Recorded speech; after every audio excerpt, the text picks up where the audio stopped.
Assalamualaikum, selamat pagi. Kita bertemu kembali di mata kuliah Manajemen Keuangan. Kali ini kita memasuki pertemuan ke-12. Kita akan membahas mengenai sumber modal dan kebijakan dividen. Oke. Ya, seperti yang kalian sudah pelajari bahwa dalam suatu perusahaan itu kita harus melihat bagaimana struktur dari modal. Karena ada modal yang memang modal sendiri dan ada dalam bentuk saham, ya, ataupun modal yang memang melalui pinjaman.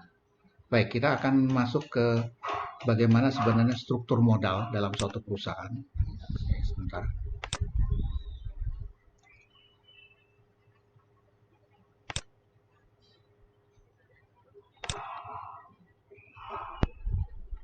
Baik, ya ini adalah gambaran umum ya mengenai struktur modal ya atau kita sebut dengan capital structure ya.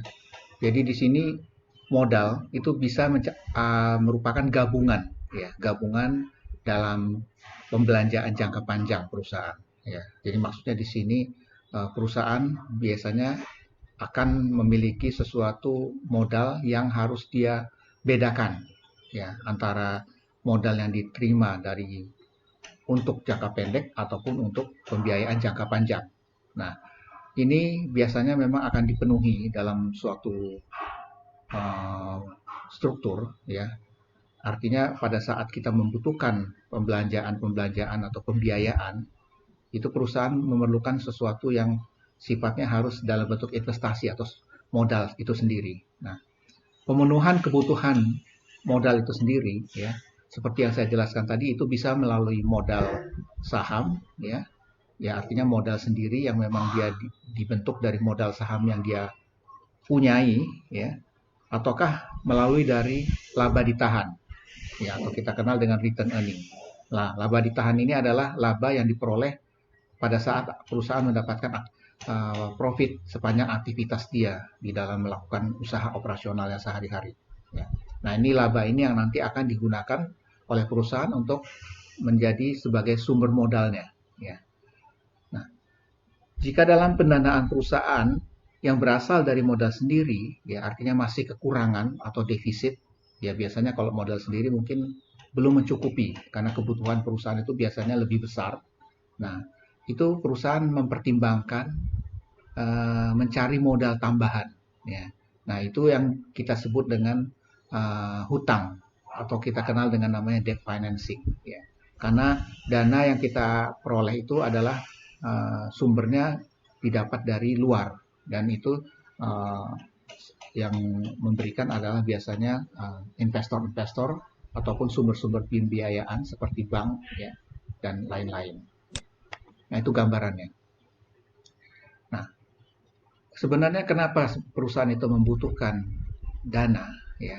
Karena dia harus melakukan sesuatu yang sifatnya operasional dan itu tidak bisa ditawar-tawar dan juga perusahaan juga mempertimbangkan bahwa dia harus berkembang ke depannya.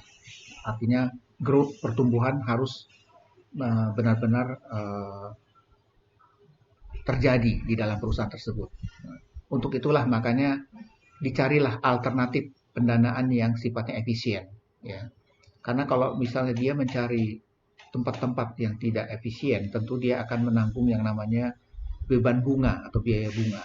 Nah, untuk itulah makanya pendanaan yang efisien ini akan terjadi bila perusahaan mempunyai struktur modal yang optimal, yang benar-benar sehat ya.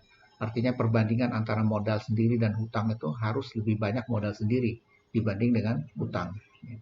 Nah, struktur modal yang optimal ini kita bisa artikan sebagai struktur modal yang dapat meminimalkan biaya penggunaan modal secara keseluruhan atau biaya modal rata-rata ya, sehingga akan memaksimalkan nilai perusahaan. Nah, di sini pentingnya bahwa struktur modal kita harus benar-benar mempertimbangkan biaya ya, dalam hal ini adalah beban-beban modal. Nah, karena nanti secara tidak langsung dia akan mempengaruhi value daripada perusahaan tersebut ya. Tentu perusahaan yang memiliki modal yang besar yang berasal dari modal sendiri lebih baik dibanding apabila perusahaan besar tersebut didapatkan modal dari pinjaman atau hutang ya. Nah, struktur modal itu mempunyai pengertian yang berbeda dengan struktur keuangan atau financial structure ya. Karena kalau struktur modal itu adalah gabungan dari segenap sumber pembelanjaan jangka panjang yang digunakan oleh perusahaan. Ya. Sedangkan kalau struktur keuangan, jadi itu merupakan kombinasi atau gabungan dari segenap pos yang termasuk dalam sisi kanan neraca keuangan perusahaan. Jadi sisi pasifa kita yang ada di dalam perusahaan. Ya, antara struktur modal dan struktur keuangan. Nah, sedangkan hubungan antara keduanya itu, ya, itu kita lihat dari rumus ya. Jadi struktur keuangan itu dikurangi dengan kewajiban lancar, ya, sama dengan struktur modal. Ya, kita kalau lihat di sisi neraca, ya berarti kita lihat yang ada di kanan, ya, artinya struktur keuangan secara total, ya dikurangi dengan kewajiban lancar, utang lancar, ya, itulah yang disebut dengan struktur modal. Oke. Nah, jadi kalau kita lihat gambarannya ya, di sini adalah kewajiban lancar ya. Ini adalah pos-posnya ya. Misalnya adalah utang jangka panjang, ada hipotek, ada obligasi ya. Kemudian ada ekuitas saham, di sini ada saham preferen. Ini adalah saham istimewa ya, preferen. Kemudian ekuitas saham biasa ya, itu terdiri dari saham biasa dan laba ditahan. Nah, ini total, ini yang kita sebut dengan struktur modal ya. Kewajiban lancar ini adalah struktur modal. Nah, secara total, nah, antara struktur modal ditambah dengan kewajiban lancar, ya ini yang disebut dengan struktur keuangan. Ya. Oke. Nah, kenapa kita harus mempelajari struktur modal ini? Ya, kita ingin menciptakan suatu bauran atau mix atau kombinasi ya sumber pembelanjaan permanen sedemikian rupa sehingga mampu memaksimumkan harga saham perusahaan. Ya. Karena dengan kombinasi ya itu nanti kita akan mendapatkan sesuatu yang sifatnya maksimal dari value dari perusahaan tersebut. Ya. Nah, mekanisme yang dilakukan ya adalah dengan menciptakan bauran pembelanjaan ya, jadi digabungkan ya antara pembelanjaan ya sehingga dapat meminimumkan biaya modal ya atau cost of capital ya dan memaksimumkan nilai perusahaan. Ya, dalam hal ini kita struktur modalnya akan optimal atau optimal capital structure. Ya, jadi tujuannya di sini dengan adanya struktur modal yang bagus tadi, ya, berarti nanti secara tidak langsung biaya modal atau cost of capital tadi bisa lebih rendah, ya, dan secara tidak langsung juga akan meningkatkan value dari perusahaan tersebut, ya, maksimum capital structure atau optimal capital structure. Nah, ini adalah rumus untuk menghitung nilai perusahaan ya. PT sama dengan EBIT dalam kurung 1 minus T dibagi dengan KA. Nah, ini ya nilai perusahaan di sini adalah VT ya. EBIT ini adalah earning before interest and tax ya, laba sebelum pajak dan bunga. Kemudian T ini adalah tingkat pajak, KA adalah biaya modal rata-rata tertimbang. Ya, ini adalah cara menghitung struktur modal atau value perusahaan. Nah, ini kita lihat gambarannya ya. Dalam ini di bawahnya adalah ini debt atau total asset ya, dan yang di sini adalah annual cost dalam percentage ya. Kita lihat di sini optimal capital structure itu adalah M dan V di sini adalah value perusahaan ya. Nah, kalau kita lihat di sini value perusahaan ya di grafik ini P sama dengan EBIT dikali 1 minus T dibagi KA. Nah, di sini posisi dari cost of equity ya, biaya modal ya. Kemudian ini adalah weighted atau average cost atau KA ya, ini KS ya. Nah, ini ada di bawahnya. Kemudian ini adalah cost of debt. Ini adalah biaya hutang kita. Nah, ini harus lebih rendah dibanding cost of equity ya. Nah, apa yang mempengaruhi faktor-faktornya ya, yang mempengaruhi tadi?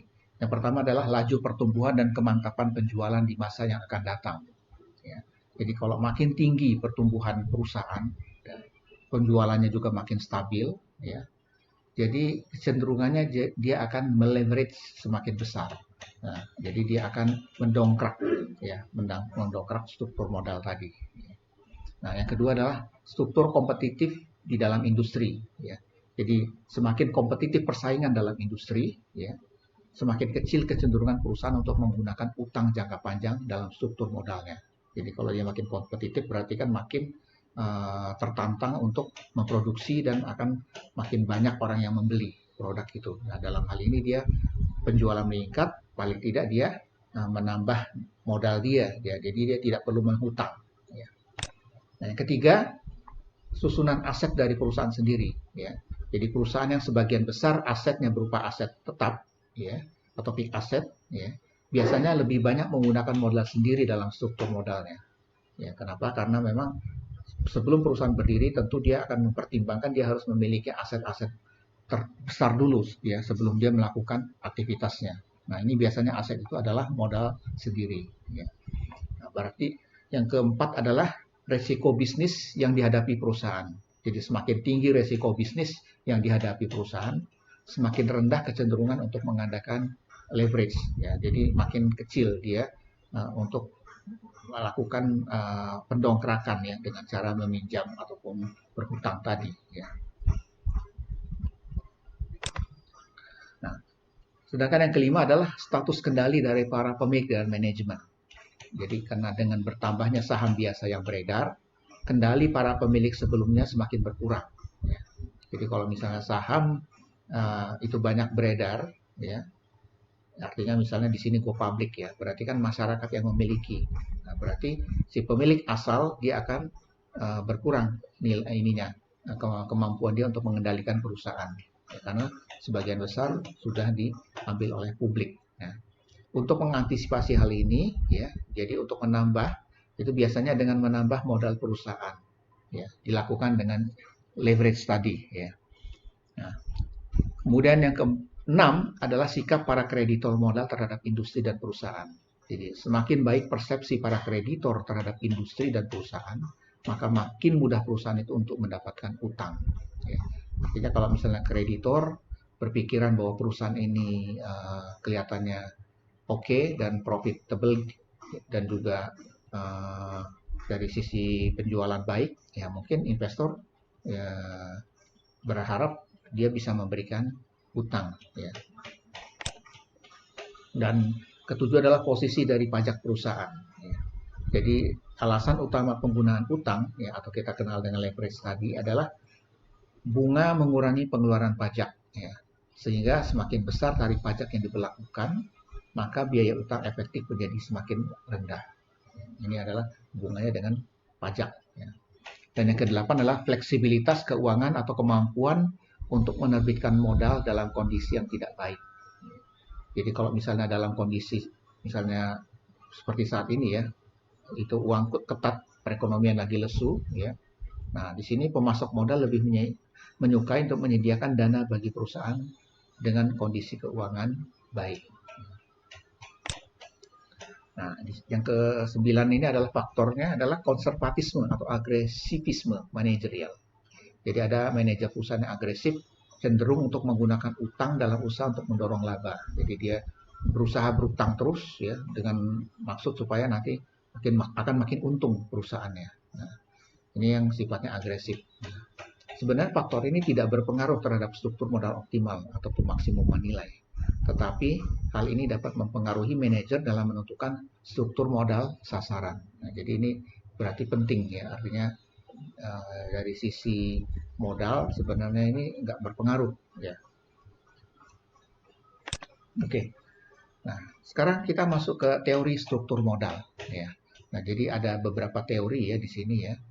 Teori struktur modal pada pasar modal yang sempurna dan tidak ada pajak ya. Dalam hal ini di sini asumsinya seperti itu ya, yang ada di dalam pasar modal dan kemudian tidak ada pajak. Nah, ini ada 3 pendekatan teori ya. Pertama adalah pendekatan laba operasi bersih ya, atau net operating income. Yang kedua adalah pendekatan tradisional dan ketiga adalah pendekatan Modigliani-Miller atau kita singkat aja pendekatan MM ya. Nah, asumsi ya yang digunakan dalam teori struktur modal pada pasar modal yang sempurna dan tidak ada pajak ya. Pertama itu adalah tidak ada pajak perseroan atau pribadi dan tidak ada biaya kebangkrutan. Jadi di sini asumsinya kita nggak ada pajak yang harus kita bayar, kemudian asumsinya tidak bangkrut, ya, perusahaannya tidak bangkrut. Dan yang kedua adalah perubahan struktur modal terjadi dengan menerbitkan obligasi dan membeli kembali saham biasa atau dengan menerbitkan saham biasa dan menarik obligasi. Nah, di sini antara obligasi dan saham itu kita bisa atur ya. Diterbitkan atau ditarik ya.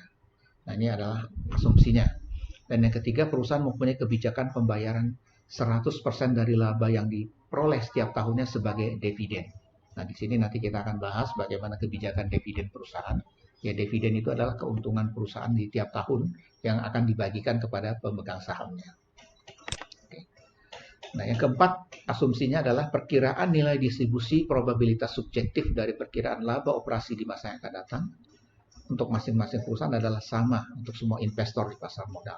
Jadi di sini asumsinya apapun perusahaannya ya, itu investor pasar modal dia akan melihat probabilitas subjektifnya dari operasional perusahaan di masa yang akan datang. Ya, jadi sama. Nah, yang kelima adalah laba operasi setiap tahun diperkirakan tidak akan tumbuh. Nah, ini kalau misalnya diperkirakan dia tidak akan tumbuh atau stuck di situ, nah ini adalah asumsinya ya, bahwa nanti dia dibutuhkan semacam leverage ya. Nah, yang keenam adalah utang dianggap bersifat permanen, artinya ada hutang yang memang akan ada di dalam perusahaan tersebut. Nah, ini adalah bagaimana menghitung ya, kita skip ya sebentar. Bagaimana menghitung ini ya. Kita sekarang melihat dari pendekatan laba operasi bersih dulu. Jadi ini pendekatan ini menganalisis pengaruh perubahan utang ya, atau leverage keuangan terhadap nilai pasar saham perusahaan dan tingkat kapitalisasi ekuitas tersirat dengan asumsi laba operasi bersih dan tingkat kapitalisasi keseluruhan konstan untuk semua tingkat leverage. Ini pendekatan laba operasi bersih. Jadi jika leverage meningkat, maka nilai per lembar saham perusahaan akan meningkat dan tingkat kapitalisasi ekuitas akan naik. Nah, ini nanti kita coba akan lihat ya dari sisi apa sebenarnya ya. Nah, ini kita coba ada semacam contoh kasusnya ya. Jadi supaya kita bisa mendapatkan gambaran ya. Di sini ada suatu perusahaan mempunyai hutang sebesar 8 juta dengan tingkat bunga sebesar 15%. Nah, laba operasi bersihnya adalah 8 juta ya, dengan tingkat kapitalisasi total sebesar 20% dan saham yang beredar sejumlah 10.000 lembar. Nah, jadi di sini nanti dari data ini nilai perusahaannya nanti akan kita hitung berapa. Ya, nah dari sini ada namanya pendekatan laba operasi ya. Jadi di sini laba operasi bersihnya adalah 8 juta, kemudian tingkat kapitalisasi totalnya 20%. Nah, nilai total perusahaan di sini V ya, di sini adalah 40 juta ya. Nah, ini nanti kita lihat dari mana angkanya ya. Di sini O dibagi V ya. Berarti kita udah dapat K-nya, kita dapat dari O dibagi V ya. Artinya 8 juta dibagi 40 juta ya, 20% ya, tinggal dikalikan ya. Nah, kemudian nilai pasar hutang adalah 8 juta, kemudian nilai pasar saham 32 juta. Ya, ini 40 dikurang 8 berarti di sini. Nah, jadi kalau kita hitung laba untuk pemegang saham biasa, di sini E sama dengan O dikurangi I, 8 juta dikurangi 15% kali 8 juta, berarti di sini 8 juta dikurangi 1,2 juta. Nah, nanti kalau di sini kita lihat ya, tingkat return modal sendiri yang disyaratkan ya, ini KE dibanding S ya, 6,8 juta dibagi 32 juta berarti 21,25%. Harga saham per lembar adalah 32 juta dibagi 10.000, berarti nilainya adalah 3.200. Nah, ini pendekatan laba operasi bersih ya. Oke, ini saya skip ya. Kita akan untuk ilmu saja ya, hitung-hitungan gini ya. Nah, di sini adalah bagaimana peningkatan leverage ya, kesimpulannya dari pendekatan laba operasi bersih. Peningkatan leverage mempengaruhi tingkat keuntungan yang disyaratkan. Yang pertama. Yang kedua adalah tingkat return yang disyaratkan atau KE meningkat secara linear dengan leverage keuangan atau financial leverage yang diukur dengan perimbangan antara hutang B dengan saham S. Dan yang ketiga adalah nilai total perusahaan P dan harga saham per lembar tidak berubah walaupun leverage keuangannya berubah. Ya, ini kesimpulan dari laba operasi bersih. Kemudian bagaimana dengan pendekatan tradisional? Nah, kalau pendekatan tradisional itu mengasumsikan adanya suatu struktur modal yang optimum dan bahwa perusahaan dapat menaikkan nilai totalnya melalui penggunaan leverage yang bijaksana. Nah, dan yang kedua, pendekatan tradisional itu mengatakan bahwa mula-mula perusahaan tersebut dapat menurunkan biaya modalnya dan menaikkan nilai totalnya melalui leverage. Nah, ini mungkin kita akan lihat ya bahwa teori ini mungkin agak sulit kalau kita harus lihat dari sisi ini ya. Kita lihat dari sisi bagaimana kita lihat dari angka-angka ya supaya kita bisa tergambarkan. Nah, di sini ada perusahaan ABC pada awal mula berdirinya menggunakan modal hutang obligasi sebesar 45 juta dengan bunga 5% dan mendapatkan laba operasi bersih sebesar 15 juta per tahun. Ya. Keuntungan yang disyaratkan dari pemilik sebesar 11% per tahun. Jumlah saham yang beredar 12.750 lembar. Dari data tersebut maka nilai perusahaan akan nampak sebagai berikut. Nah, ini kita lihat bagaimana. Nah, ini pendekatan tradisional ya. Di laba operasi bersih O 15 juta, bunga hutang 5%, ini 2.250 ya. Tepatnya dari mana di sini kita kalikan 5% dikalikan 15 juta ya. Kemudian laba tersedia untuk pemegang saham atau E ini adalah 15 juta dikurangi 2250 berarti 12.750. Nah, keuntungan yang disyaratkan apakah E 011 ya. Nilai pasar saham 115.909. Nah, ini dapatnya dari sini ya. E dibagi dengan S. Rumusnya. Nah, nilai pasar hutang 45 juta, nilai total perusahaan 160 juta. Ini pendekatan tradisional seperti itu cara perhitungannya. Ya. Nah, jadi tingkat kapitalisasi keseluruhannya dia 15 juta dibagi sekian 9,3% dan harga saham per lembarnya adalah 115.909 dibagi 12.750 9.090. Ini pendekatan tradisional. Nah, ini saya skip ya karena mungkin ini hitung-hitungan semua ya. Nah, saya masuk ke bagaimana pendekatan Modigliani dan Miller. Nah, atau kita sebut dengan MM. Nah, ini MM berpendapat bahwa resiko total bagi seluruh pemegang saham itu tidak berubah, walaupun struktur modal perusahaan itu mengalami perubahan. Ya, di sini kalau kita bandingkan bahwa itu sebenarnya risiko ya dari suatu seluruh pemegang saham itu ya, akan tetap sama ya, walaupun strukturnya ada perubahan. Ya. Karena ini didasarkan pada pendapat bahwa pembagian struktur modal antara hutang dan modal sendiri selalu terdapat perlindungan atas nilai investasi. Ya.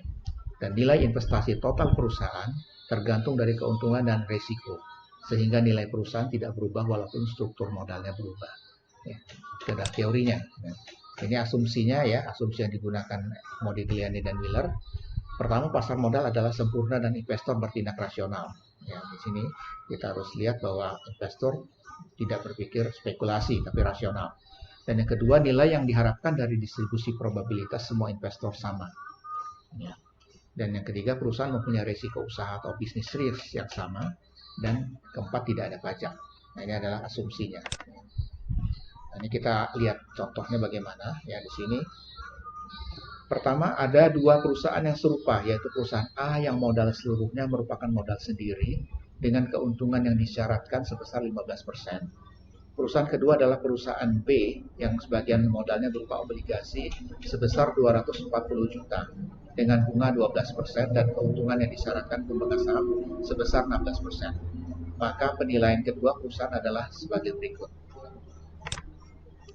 Nah, ini kita lihat tabelnya ya. Ini perusahaan A, ini perusahaan B. Ini laba operasi bersih A 80 juta, B 80 juta. Ini bunga hutangnya. Ya, ini laba yang tersedia. Ini dikurangi, ya, yang B dikurangi jadi 51 juta, yang A tetap. Keuntungan yang disyaratkan, ya, nilai per sahamnya, pasar sahamnya 320. Nilai hutangnya sekian. Nah, nilai total perusahaannya kita lihat. Yang di A 533. Yang di B 560. Nah, ini yang B lebih tinggi.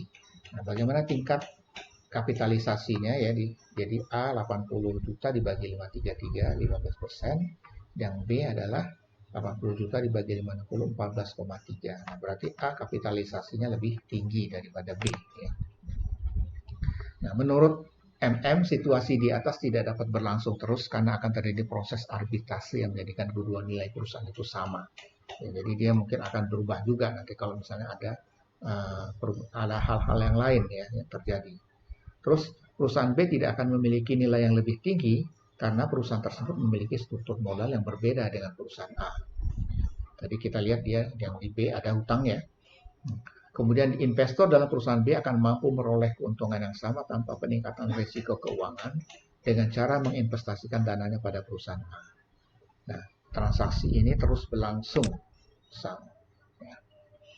Nah, ini saya skip ya untuk pendekatan linear karena kita fokusnya tidak di hitung-hitungan ya. Tapi kita lihat bahwa di pendekatan ini ada hal-hal yang harus kita pahami dulu ya. Nah, saya coba kembali ke slide yang ada dari BSI ya.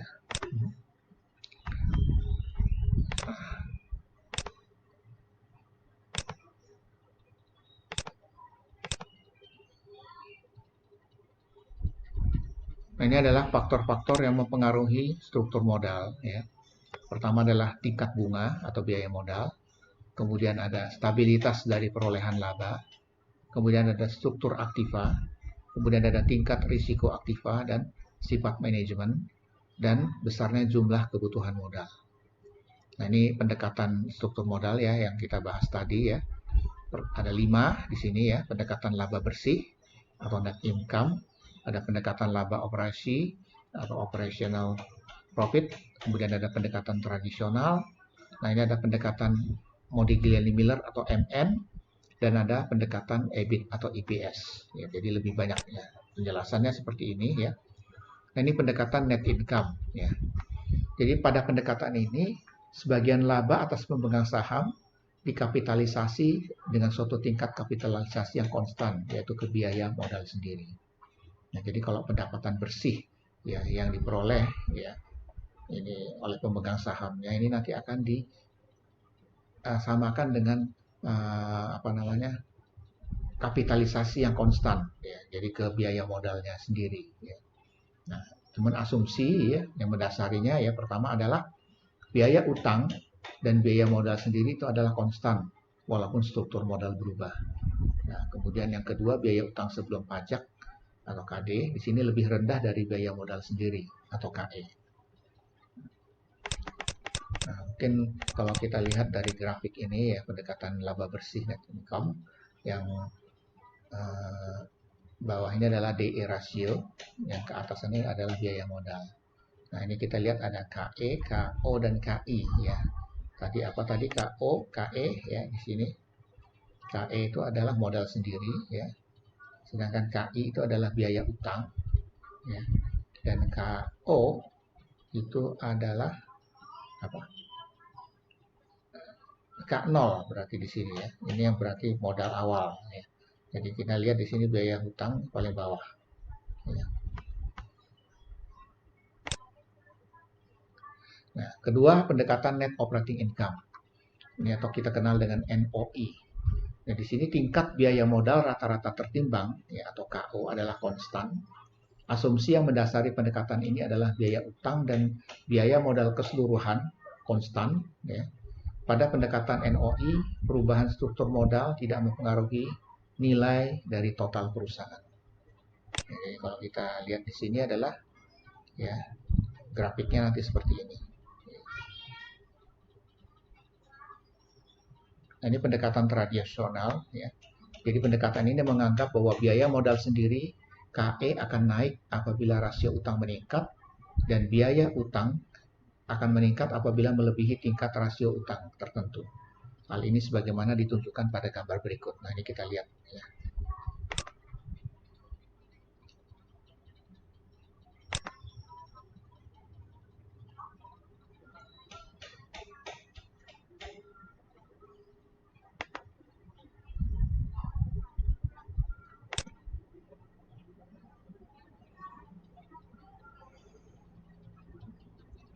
Right. Itu adalah pendekatan tradisional.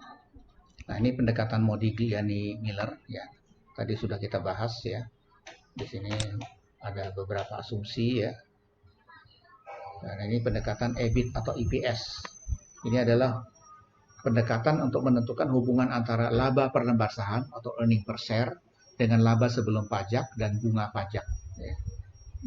Jadi nanti kita lihat bagaimana pendekatan antara laba ya pada beberapa alternatif pembelanjaan yang berbeda-beda dan titik kesamaan. Baik. Nah, itu adalah mengenai pendekatan struktur modal tadi ya. Nah, sekarang kita masuk ke kebijakan dividen ya. Apa itu sebenarnya kebijakan dividen ya? Ya, jadi dividen itu adalah keputusan apakah laba yang diperoleh perusahaan pada akhir tahun itu akan dibagi kepada pemegang saham dalam bentuk dividen atau akan ditahan untuk menambah modal guna pembiayaan investasi di masa yang akan datang. Nah, ini sebenarnya akan kita lihat bagaimana nanti prosesnya ke depan seperti apa. Nah, sebentar saya cek untuk absen dulu ya.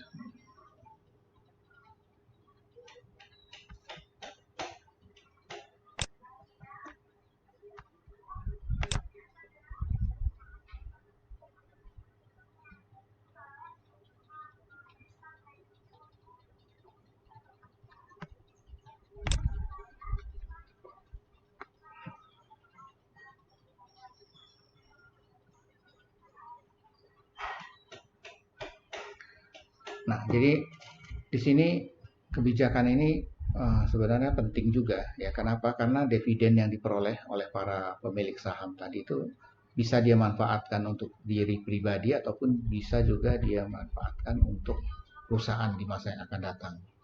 Jadi di sini tergantung dari bagaimana si pemegang saham itu sendiri. Ya. Dan jadi karena dividen itu sendiri bisa dimanfaatkan untuk modal. Ya, apabila memang dia tidak jadi dibagikan ke pemilik, berarti ya, dia bisa dimanfaatkan sebagai modal ke depan. Ya, yang itu yang kita kenal nanti menjadi laba ditahan atau return earning tadi.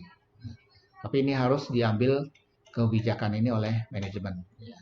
Karena laba yang diperoleh itu nanti dibagi ke pemegang saham atau tidak. Nah, itu tergantung dari pemilik perusahaan. Sedangkan dividen cash itu merupakan bagian laba yang dibagikan kepada para pemegang saham.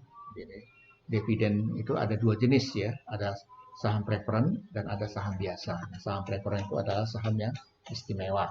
Ya, dan ini biasanya pemilik-pemilik tertentu yang memilikinya. Nah, dari sisi manajemen sendiri, pertimbangannya apa ya? Dalam hal pembayaran dividen, ya, artinya kalau memang dividen itu akan dibayarkan, ya, kita harus lihat dulu faktor-faktor ya, yang harus kita analisa sebelumnya. Ya. Nah, kebutuhan dana bagi perusahaan bagaimana? Perusahaan kira-kira kekurangan dana atau kekurangan uang atau tidak? Kalau misalnya dia kekurangan uang, ya berarti dividennya di stop dulu, tidak dibayarkan. Ya, termasuk posisi likuiditas perusahaan. Artinya kalau perusahaannya dalam posisi yang kesulitan cash flow, tentu dia butuh uang kan. Nah, sedangkan dividen harus ada dia bayarkan. Nah, hal ini juga harus menjadi pertimbangan bahwa dari mana dia dana untuk membayar itu apabila dividen harus dibayarkan. Juga kemampuan untuk meminjam.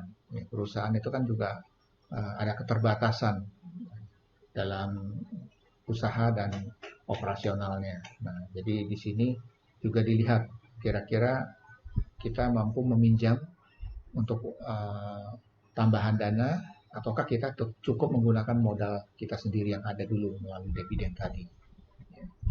Dan yang pembatasan dalam perjanjian hutang. Nah, ini juga ada sangkut pautnya tadi ya dengan dividen. Ya, apabila kita dari sisi berhutang agak sulit ya mendapatkannya karena ada keterbatasan, nah tentu kita harus mempertimbangkan dari modal yang ada di perusahaan itu sendiri melalui dividen. Nah, juga pengendalian dari perusahaan itu juga menjadi pertimbangan ya. Nah, ada beberapa bentuk pembayaran dividen secara tunai. Ya, kalau kita kenal dengan namanya cash dividend. Ya, jadi perusahaan kalau memang dia akan membayarkan dividennya, dia ada berbentuk cash dividend namanya. bentuk kebijakan dividen itu ada yang namanya kebijakan pemberian dividen stabil, ya, artinya setiap tahun diberikan nilai yang sama seperti itu jumlahnya. Atau kebijakan pemberian dividen yang meningkat, artinya dia tiap tahun meningkat jumlahnya.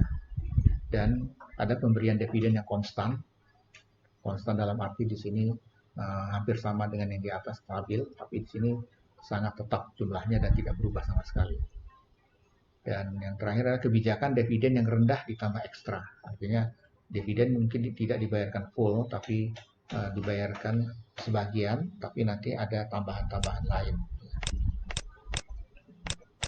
Nah, dividen sendiri harus stabil sifatnya, karena dia biasanya sifatnya jangka panjang ya, atau long term.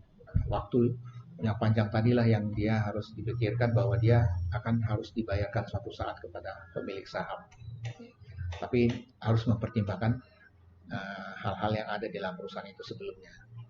Nah, sedangkan kebalikannya adalah pembayaran dividen yang sesuai dengan persentase tetap dari penghasilan perusahaan.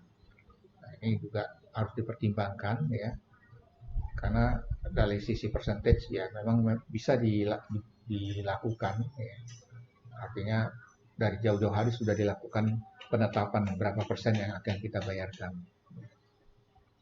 Nah, apabila semua faktor antara dua perusahaan sama, tetapi pembayaran dividennya berbeda, nah ini ada harga saham perusahaan yang membayar dividen secara stabil, itu akan lebih tinggi daripada harga saham perusahaan yang pembayarannya dividen tidak stabil. Jadi juga akan mempengaruhi dari sisi harga saham. Nah, apabila nanti perusahaan akan membayar atau tidak membayar dividennya.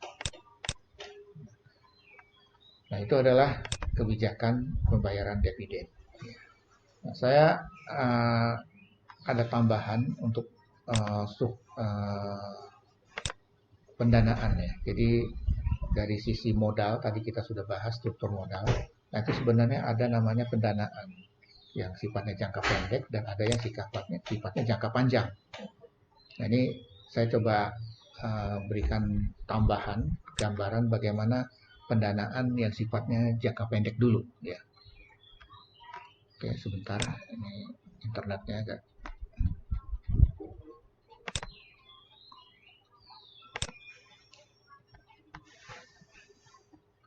Ini saya kasih gambaran dulu ya tadi supaya kalian lebih mengerti soal pendanaan. Ini perusahaan dari sisi neraca ya, di sini ada kiri, yang di bagian kiri itu adalah aset lancar dan aset tetap ya, dan yang kanan itu adalah utang lancar, utang jangka panjang dan modal. Nah, ini yang kita sebut dengan investasi jangka panjang perusahaan ya, di aset tetap ya. Nah, bagaimana dari sisi keputusan untuk struktur modal perusahaan ya. Jadi bagaimana perusahaan mendapatkan dana untuk jalan investasinya ya. Ini kita harus lihat dari sisi utangnya, utang lancar, jangka panjang dan modal. Kemudian berapa banyak aliran kas yang dibutuhkan untuk membayar tagihan. Nah, ini kita melihatnya dari sisi net working capital ya, berarti aset lancar dikurangi dengan utang lancar ya. Jadi ini nanti yang akan menjadi keputusan modal kerja perusahaan. Ini kan kita sudah pernah bahas ya, aset lancar itu apa aja isinya dan utang lancar itu apa saja isinya.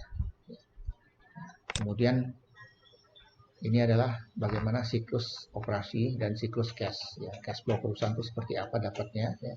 Jadi kalau dari sisi operasi itu kita pasti melakukan yang namanya penjualan ya. Di sini ada faktur yang akan diterima oleh customer kita, kemudian nanti di sini ada kas yang dibayarkan. Nah, dalam periode ini ya, di sini ada proses periode persediaan barang ya, artinya di sini ada bahan baku yang dibeli, ada barang yang dipesan ya, kemudian di sini juga ada barang jadi yang dijual ya. Ini ada dalam siklus operasi ya, dan pada saat barang itu dijual diterima, nah ini ada periode utang dagang ya. Nah, sedangkan kalau dari sisi cash ya, dengan adanya proses yang di sini barang dijual, ini pasti ada uang yang diterima nanti ya. Nah, cuman proses itu mungkin memakan waktu karena ada jedanya yang kita sebut dengan piutang tadi. Nah, ini yang disebut dengan periode piutang. Nah, ini ada jeda waktu. Ya, ini yang mengakibatkan antara barang yang sudah keluar belum tentu dia langsung menghasilkan uang.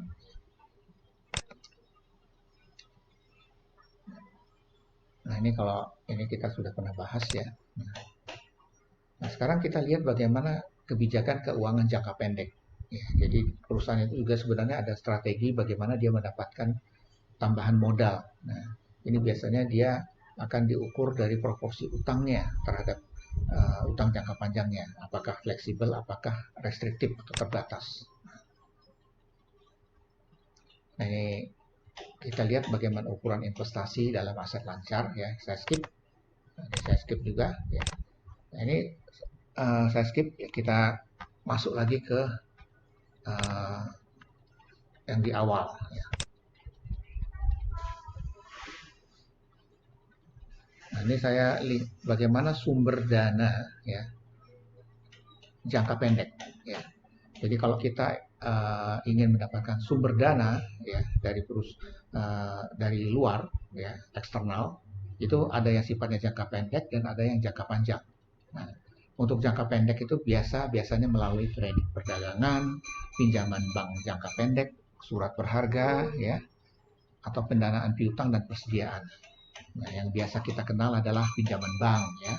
Ada kredit usaha kecil, ada kredit tanpa anggunan atau KTA, ada leasing, ada kredit pasar uang, ada letter of credit atau LC, ada factoring ya, anjak piutang ya. Jadi piutangnya yang di ini ya, di anjak, di istilahnya di hedging. Nah, bagaimana dengan sumber dana jangka menengah? Nah, kalau jangka menengah berarti dia lebih dari 1 tahun dan kurang dari 5 tahun.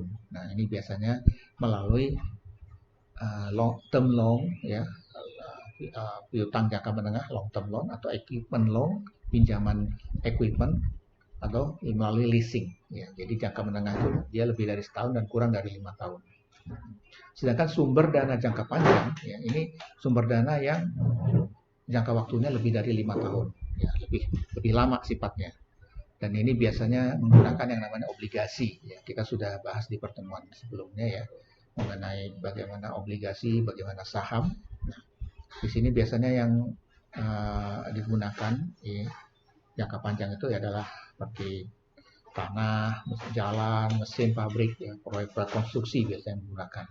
Dan ini sumber dananya biasanya adalah hipotek atau kita kenal juga dengan namanya obligasi jangka panjang. Ya. Oke, nah ini sudah kita bahas sebelumnya analisa struktur modal. Ya. Jadi topik mengenai sumber modal dan kebijakan dividen sudah selesai. Ya, ada pertanyaan nanti akan saya ajukan di kolom chat diskusi, silakan kalian jawab. Dan seperti biasa soal latihan bisa kalian kerjakan di e-learning. Oke, itu saja. Semoga bisa menambah pengetahuan kalian. Terima kasih. Salam.